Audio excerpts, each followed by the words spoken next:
Welcome to the Thrive TV show with Lauren Parsons, helping you boost your health, energy, and productivity. Hi, and welcome to the Thrive TV show. I'm Lauren Parsons, wellbeing specialist, and today I'm joined by Rachel Lewis, who's the owner of She Owns It. Welcome, Rachel. Hi, Lauren. Great to be here. Fantastic to have you with me. Today we're talking about juggling business and parenthood, and we are both busy working mums, so I know that you, especially with your entrepreneurial spirit, have lots to share around this. We're going to be talking about how it's your choice, how you approach your life and how you want to live it, why you need to focus on daily processes, not end goals, so that you can live better, be truer to yourself, and ultimately achieve more. And also what to focus on instead of your to-do list so that you can manage stress and be a better role model to your children. So before we get into that, Rachel, let's just do a quick fire round. Are you ready for some this and that questions? I'm ready for it. Go for it. Okay, so tell me, would you choose spots or stripes? Spots. Spots, okay. Cats or dogs? Cats. Cats, cat person, nice. The beach or the mountainside? Beach. Beach, nice. Play charades or play Scrabble? Charades. Nice, act it out. Would you rather be able to play 10 different instruments beautifully or speak 10 different languages fluently? Instruments, I think. Yeah. Oh, musical, nice. Batman or Superman? Batman. Batman, okay, nice. And would you rather be invisible or able to fly? Able to fly, definitely. Wouldn't that be amazing, hey? Fantastic. So Rachel Lewis is the founder of She Owns It, which is New Zealand's largest online community for women in business with over 12,000 members right now in 2019. She's a serial business owner. Rachel first started her very first business back in London at the age of 22. And then when she returned to New Zealand, she pivoted and started her passion business, She Owns It, and she really began to thrive. So tell us, Rachel, a bit about how did you get started into what you're doing now? So, yeah, as you said, thanks for that intro, Lauren. I started my first business when I was 22 in London. I knew I wanted to be a business owner. I was really dedicated, passionate, really wanted to make it successful. But for a long time, we struggled to make that business a success. It was a really long, hard journey for us. And I still do have that business now, and I've got a different business partner who manages that company. But to get it to where it is today was a really, really long, hard struggle. And then in 2012, we made the decision to start moving back towards New Zealand, and I just knew it was time. It had been almost 10 years in that business, and for a lot of that time I hadn't actually felt that happy because I was so stubbornly wanted to make the business a success. I stuck with it and just continued on and on with it stubbornly when perhaps I shouldn't have. And we found ourselves asking ourselves again and again, is it worth it? Is it worth it? When we finally decided to make the move to start coming back to New Zealand, the time came when I was like, right, either we're going to have to close this business down or I'm going to have to do something to really make sure that it thrives when I'm not here. So what happened for me with that business was that life demanded a change and my life circumstances demanded a change, and I stepped up. I put the right systems in place. I nurtured our team, started bringing one of our star shining members on to lead the team when I left. All of the things that I could have and should have done far earlier in the business journey. I waited until I was pushed to do it. And then because I was coming back to New Zealand, I had the opportunity to reflect a little bit on my journey and think about what I wanted to do next. And we were going through a big personal journey at this stage. We just got married. We were trying to have children. We were struggling with that. And so I wanted to step back and take some time to just focus on myself. And for a long time, I felt quite confused because I didn't really know who I was if I wasn't going to be this person who was so dedicated to making this business a success when that wasn't there for me anymore because I'd stepped away from it. So it was challenging. I was in a challenging space where, I hadn't been entirely happy, and I knew that I had the opportunity to create something new for myself, but I was kind of scrambling and didn't know what to do next to find that thing. And I just leant on people around me for support, and I gave myself the time that I think I needed to dwell in that space. And I finally started thinking to myself, well, maybe I could do something to help other women who've been in business, because when I came back to New Zealand, I had so many women saying, oh, wow, you were a business owner. I've been thinking about starting a business, or I've just started something. And I always just think to myself, oh, no, the poor woman, like, she does not know you don't know what you're getting yourself in for. Yeah. And I just thought maybe I could do something to help people. Yeah, and amazing. that is how I decided to start She Owns It, and create a safe space for people to come and talk about the realities of early stage business life, and just make people feel normal and understand that even when you have been in business for such a long time, things don't change. Your life doesn't change when you do start reaching these certain goals and meeting these benchmarks that you set for yourself. And you've got to learn to create the life that you want for yourself right now. And we talk a lot about the journey along the way of being a business owner. It's not about the end goal. It's about the journey along the way, and creating this passion-fueled business and life for yourself. And what I don't want other people to do is to sit in the space that I sat in my first business for as long as I did.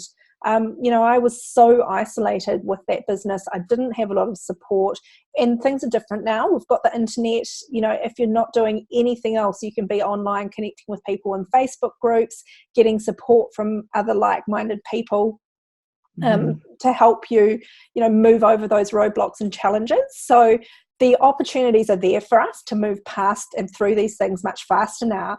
And so that is what I want to help people to do.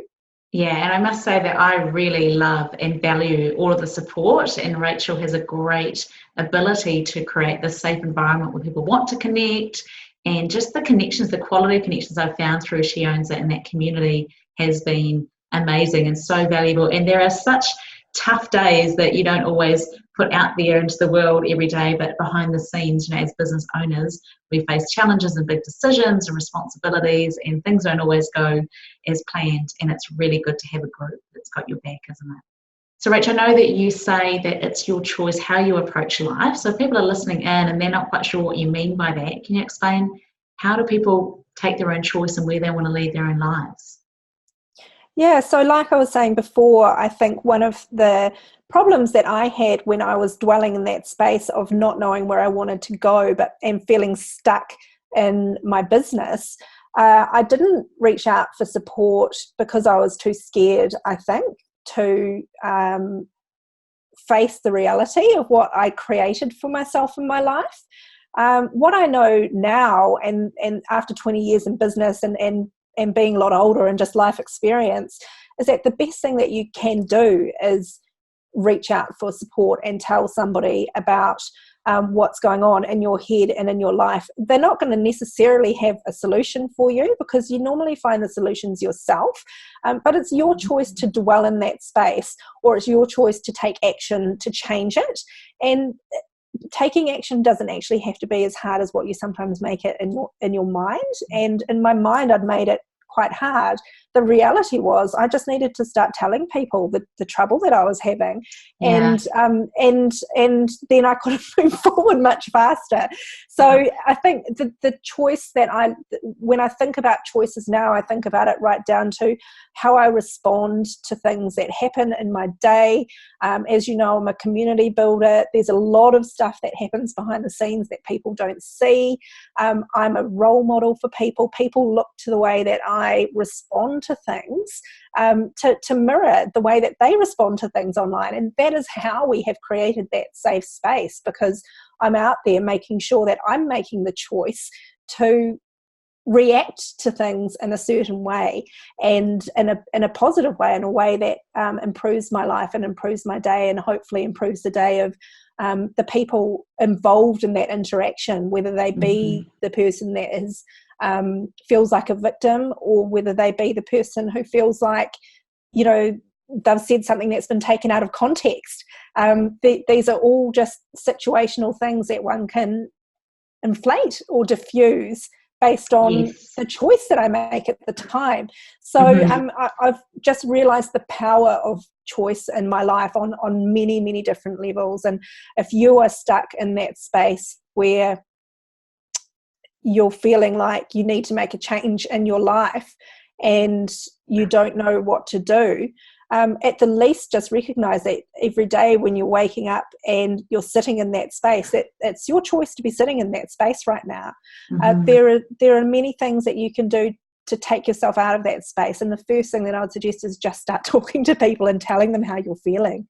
Yeah, I was just going to reiterate, I think it's that message just to be able to be okay to ask for help, because when you really think about it, you can probably understand that there are so many people around you right now. Anyone listening right now, there are so many people that are around you that if they knew the struggle that you might be going through, they would just rush in and do whatever they could.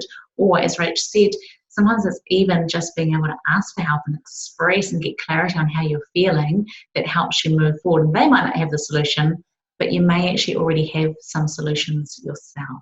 So that's really powerful.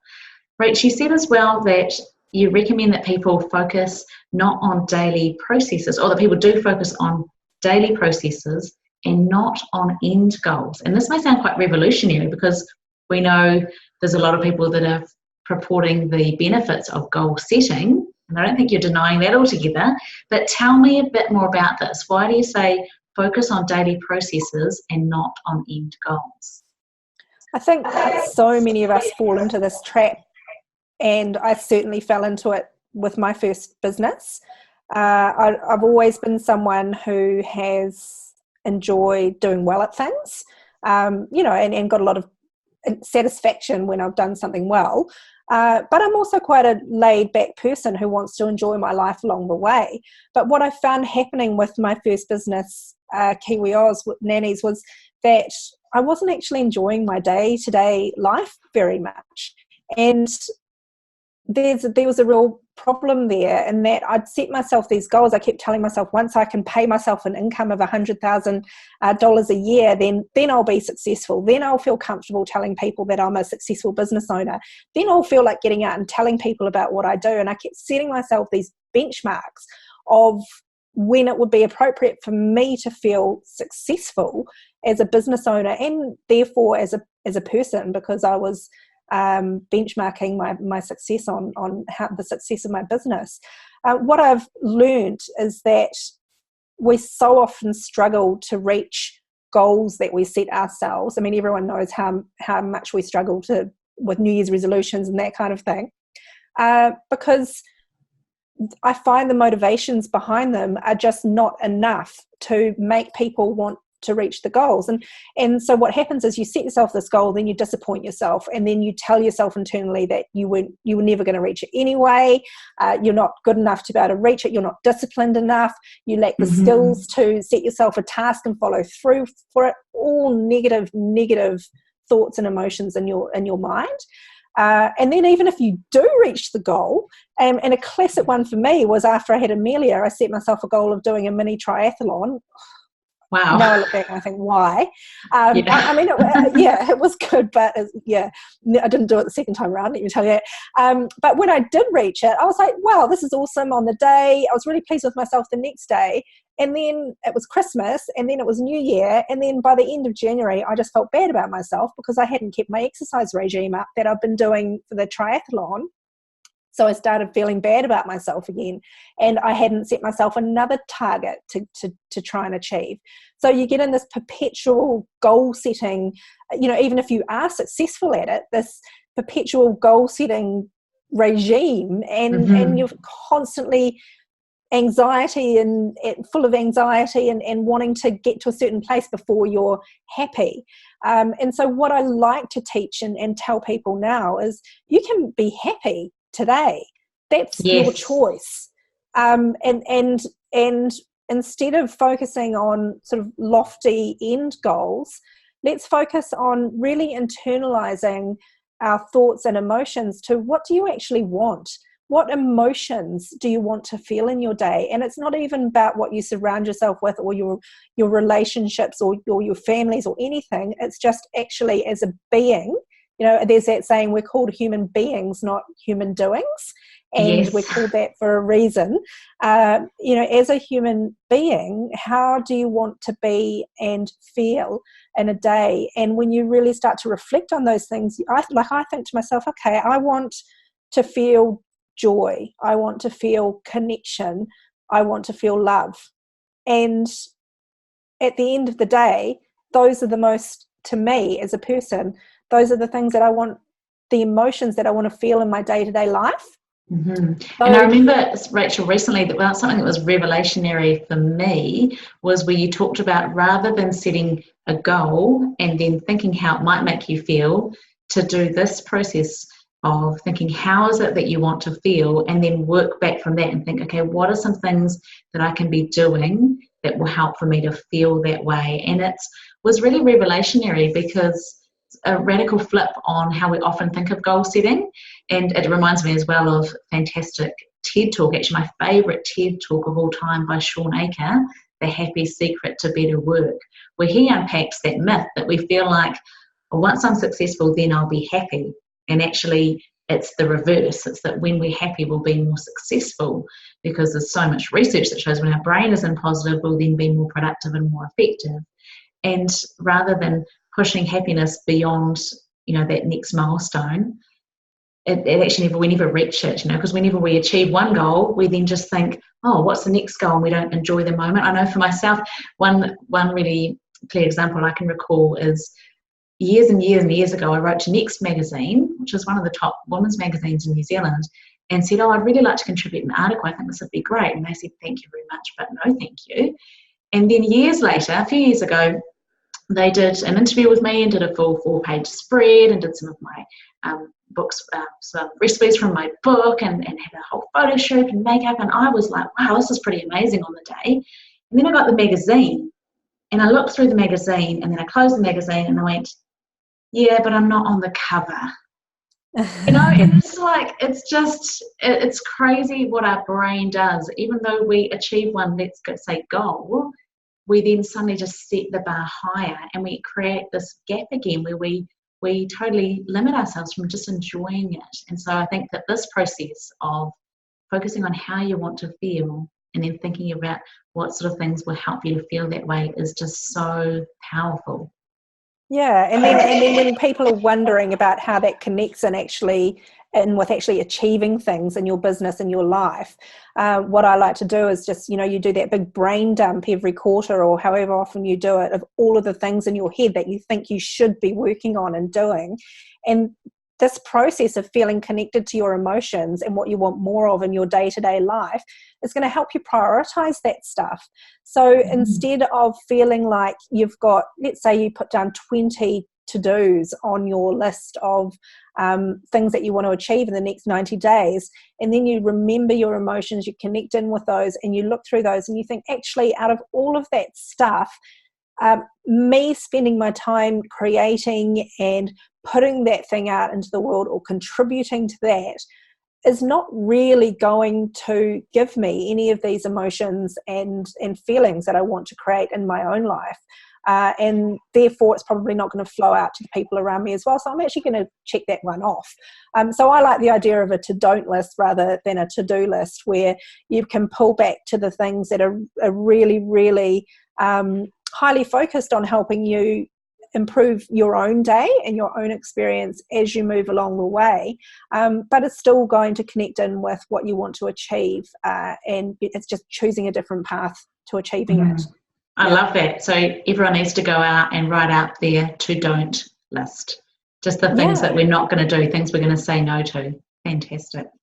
Now, I know you said as well that we shouldn't focus on our to-do list, and that when we focus on our to-do list, that creates more stress. So tell me, what is it that you do differently, and how does that help you manage stress and be a good role model for your children in this crazy role of parenting that we are? Yeah, so I know that there are a lot of people out there who do function really well with productivity, to-do lists, action plans, goal setting, but there's also a lot of people that don't. So this is for you if you are a creative person, you're not naturally a good goal setter or list ticker offer or achiever. I just don't really work like that. Like, I'm consistently writing lists and never looking at them again. And like, I'm looking at a pile on my desk of lists of to-dos that I've created for myself in the past that I don't even bother looking at again. It's like I feel like it's a process I need to go through to get things out of my head. But then what I really tend to do is just go with my focus and my heart and giving value to the people that I want to give value to. So, for example, as you know, I'm doing a launch at the moment. We were just talking before we came on about how the stresses of doing a launch and how it can go a little bit flat in the middle. And something that I've learned is that, you can schedule a whole lot of stuff to do during a launch to get momentum, to tell people about your sales. But what I find is anytime I am struggling with something in my business, instead of feeling like I'm creating a lot of to-dos that I can tick off my list, I just think, how can I add value to people today? What is the best thing that I can do to make people in my community feel good? And so it usually goes back to me delivering something great customer service-wise, like going into the members club and helping someone in there, doing something for someone. And then I start to feel better because I've done something for somebody else. And then I feel reconnected with my emotions and how I want to feel during the day. And I don't feel so bad about all of those to-dos that I said that I was, had set those tasks for myself to do. I realized that, again, a lot of them are actually not that important. And I've just got to keep my key focus on my end goal, which is delivering value to my customers so that more of them tell more people about me. The quickest and easiest and cheapest way to get new customers, word of mouth. Fantastic, yeah. So it's really simplifying it down to how can I add value right now? Yeah. So as a busy mum, tell me about how is it that you managed to juggle your day? You've got 2 young children, which is a really busy time. So how do you manage that juggle of parenthood and business? Yeah, a few different things. I'd say over and above everything, it's that I'm willing to let things go. Like, most importantly to me is my family and having time with my family and my friends. And if business has to take a second tier to that, then that's fine. Again, it's my choice that I've created a business that has some flexibility around how much time I have to give to it, but that is also a choice because anybody can make the choice to work 60 hours a week, 70 hours a week for 3 years in a row on the trot and try and make their business a success. In my mind, I think to myself, a success for me is part-time, flexible, family-based environment, a lifestyle business. I want a lifestyle business that is still successful.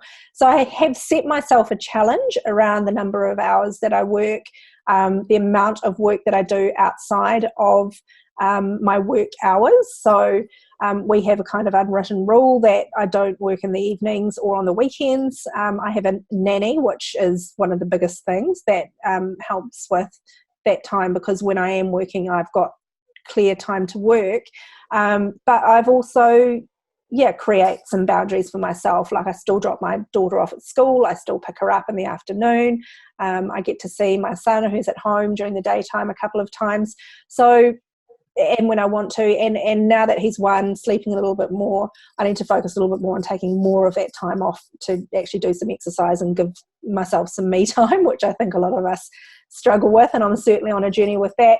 But yeah, I think no one has the parenting balance, work balance down pat. It's a I big don't think there's journey a for everyone. one single silver bullet, is there? But for me, it's often about just being disciplined and structuring set times. Like, I know for me, I found getting up early in the morning and I do my little 5-minute movement routine, gratitude, set the intention for the day, breathe, drink some hot water, and then I'm straight into what I call my power hour, or my golden hour, where I do 1 hour of focused work, and then I just have a recurring timer that comes on my phone, so I don't need to think about it or keep checking the time. 7:10, time to wake the kids up, and so I then switch over to full mum mode, and then drop the kids at school, and then it's back into work mode, and then just aiming to, keeping those time frames, because I think it's easy to think, oh, I'll do this afternoon, or I'll just send that email later on, or I'll just do that tonight. But we can just stretch and end up filling up all of our time. So I think the more structure we can be in terms of trying to preserve that family time, that's really key for me anyhow. How do you create, are there any other routines or rituals you have to create separation between your work time and your family time? I think that's one of the other messages that I wanted to put across today, is that I feel like what you've just explained is that would be a great scenario for me, but it's not going to happen. Number one, because my kids are actually awake a lot of the time at 6. My husband leaves for work at 6:30, so I just don't get that time in the morning to do it. But also, I just don't think I would. I don't know. I'm just not. I guess my message would be around that is, if you're not the type of person that's going to get up at 5 o'clock, 6 o'clock and do a power hour and that kind of thing, it doesn't actually matter. You can still be successful if you. Absolutely. Here's a mess. You're wearing your slippers. You're unorganized. You're creative. You've got lists everywhere. Your office is a mess. You don't have to have all of your ducks in a row. Like, it's just about acknowledging the way that you do things and moving forward with that in the best possible way that you can. And I often think about this when I think about young girls. I've got a friend whose daughter is at school at the moment, and she puts a lot of pressure on herself because she doesn't study for exams, and then on the night before she studies for exams, and then she nails it and does really well. But in the weeks in the lead up, she's full of anxiety about it. And I just remember thinking to myself, gosh, I was like that. And I wish I'd just said to myself at the time, I just thrive on last minute stuff. Like, that's the way that I am. And now that's how I operate. I just don't think about things. I don't worry about them until I have to. And so you sound like you just live very, very in the moment, which is amazing, because that just helps you to be present and have what you mentioned. Your first value you said was joy. So if you're being present, you can find your joy. And I think that's the beauty, is that you and I might have different styles, and people listening will have quite different styles in the way that they want to work.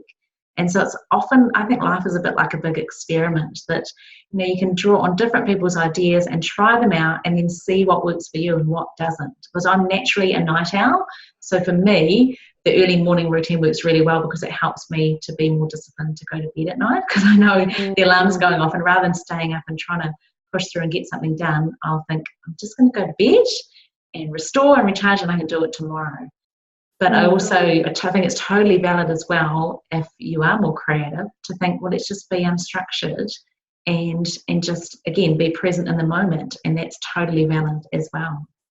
Yeah, I think it's important to acknowledge that, because I feel like a lot of people listen to podcasts and learn things online, and that a lot of the messages that you get out there these are the processes and habits and things that I do. And I've always thought to myself, man, does she really do that every day? Like, is that true?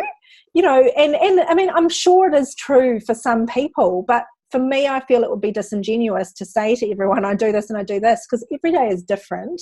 And I just roll with the punches. And I always come back to, my mum always used to say to me, Rach, it'll all work out in the end.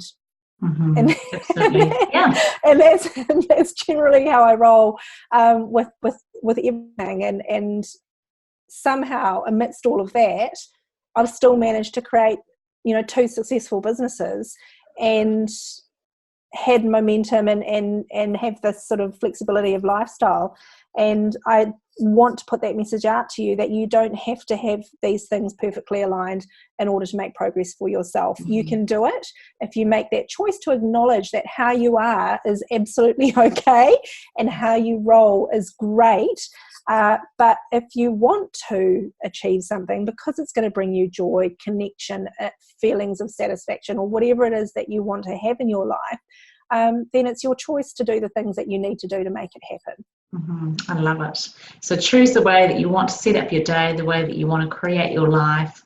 Focus in the moment on what can you do to add value, and just be present. And I think everything comes back to everyone's individual values. I think this is going to be a really valuable episode for people listening in, that you probably just lit up some light bulbs for people that are creative and unstructured to go, wow, it's okay. I'm actually okay. And it's all right to do it this way. And I think equally, if there's people listening and going, oh, I'd hate that. That would feel so out of control for me to be unstructured. That is totally okay as well. Fantastic, Rach. So if there's one final piece of advice or thought that you'd like to share with people around this topic of juggling business and parenthood, what would you say?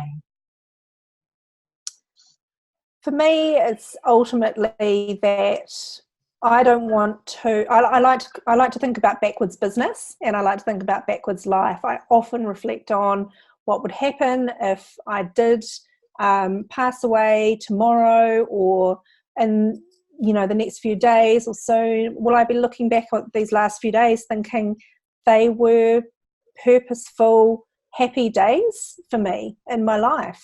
And if they're not, if you're thinking no, then think, what do I need to change in my life or in the way that I'm reacting and choosing to emotionally react to things in my life? What do I need to change to change that picture and change it fast? And who do I need around me to make that change?